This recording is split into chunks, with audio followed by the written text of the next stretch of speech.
যুক্তরাজ্যের রাজধানী লন্ডনের কিংস ক্রস এলাকায় ব্রিটিশ মন্ত্রী টিউলিপ সিদ্দিককে বিনামূল্যে একটি ব্যয়বহুল ফ্ল্যাট দিয়েছেন আব্দুল মোত্তালিফ নামে আওয়ামী লীগের ঘনিষ্ঠ এক আবাসন ব্যবসায়ী। তবে ওই ফ্ল্যাটের বিনিময়ে কোনো অর্থ পরিশোধ করতে হয়নি তাকে। টিউলিপকে বিনামূল্যে এই ফ্ল্যাট হস্তান্তরের তথ্য উঠে এসেছে যুক্তরাজ্যের ভূমি নিবন্ধন সংক্রান্ত নথিপত্রের তথ্যের ভিত্তিতে শুক্রবার রাতে একটি প্রতিবেদন প্রকাশ করেছে ফিনান্সিয়াল টাইমসের প্রতিবেদন বলছে, টিউলিপ সিদ্দিক বর্তমানে যুক্তরাজ্যের অর্থ মন্ত্রণালয়ের অর্থনীতি বিষয়ক মিনিস্টার। তিনি বাংলাদেশের ক্ষমতাচ্যুত প্রধানমন্ত্রী ও আওয়ামী লীগ সভাপতি শেখ হাসিনার বোন শেখ রেহানার মেয়ে। আব্দুল মোত্তালিফ আওয়ামী লীগের রাজনীতির সঙ্গে যুক্ত ছিলেন। টিউলিপের খালা সাবেক প্রধানমন্ত্রী শেখ হাসিনা ও তার ঘনিষ্ঠজনদের সঙ্গে মোত্তালিফের নিয়মিত যোগাযোগ ছিল। যুক্তরাজ্যের ভূমি নিবন্ধন সংক্রান্ত নথির বরাত দিয়ে ফিনান্সিয়াল টাইমসের প্রতিবেদনে আরও উল্লেখ করা হয়, 2004 সালে ফ্ল্যাটটি তাকে দেওয়া হয়। এর আগে 2001 সালে সেটি 1,95,000 পাউন্ড, বর্তমানে পাউন্ডের বিপরীতে টাকার দর অনুযায়ী যা প্রায় বাংলাদেশি টাকায় 2,93,97,000 টাকা দিয়ে কেনা হয়। ফ্ল্যাটটির বর্তমান দাম নথিতে উল্লেখ করা হয়নি।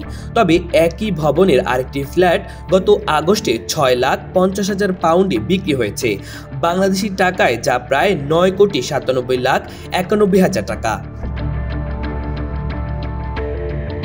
যুক্তরাজ্যের ভোটার নিবন্ধন সংশ্লিষ্ট নথি থেকে জানা গেছে, চলতি শতকের শুরুর দিকে কিংস ক্রসের ওই ফ্ল্যাটে বসবাস করতেন টিউলিপ সিদ্দিক। এরপর বেশ কয়েক বছর সেখানে তার ভাই বোনরা ছিলেন। পার্লামেন্টের সদস্য হিসেবে টিউলিপের দাখিল করা আর্থিক বিবরণীতে দুটি ফ্ল্যাট থেকে ভাড়া পাওয়ার কথা উল্লেখ করা হয়েছে। বিষয়টি নিয়ে জানাশোনা আছে এমন একজন ব্যক্তি ফিনান্সিয়াল টাইমসকে বলেছেন, আবাসন ব্যবসায়ী আব্দুল মোত্তালিফের দুর্দিনে তাকে আর্থিক সহায়তা করেছিল টিউলিপের বাবা মা, তাই কৃতজ্ঞতা স্বরূপ নিজের মালিকানায় থাকা একটি সম্পদ টিউলিপকে দিয়েছিলেন। বর্তমানে 70 বছর বয়সী আব্দুল মোত্তালিফ দক্ষিণ পূর্ব লন্ডনে বসবাস করেন। ভোটার নিবন্ধন সংশ্লিষ্ট নথি থেকে জানা গেছে, ওই এলাকায় মোত্তালিফের ঠিকানায় মুজিবুল ইসলাম নামে আরেক ব্যক্তি বসবাস করেন। মুজিবুলের বাবা 2014 থেকে 2024 সাল পর্যন্ত বাংলাদেশে আওয়ামী লীগ থেকে নির্বাচিত সংসদ সদস্য ছিলেন। আব্দুল মোত্তালিফ ফিনান্সিয়াল টাইমসের কাছে কিংস ক্রসের ওই ফ্ল্যাট কেনার কথা স্বীকার করছেন, তবে পরে সেটি নিয়ে কি করেছেন তা নিয়ে বিস্তারিত কিছু বলতে চাননি।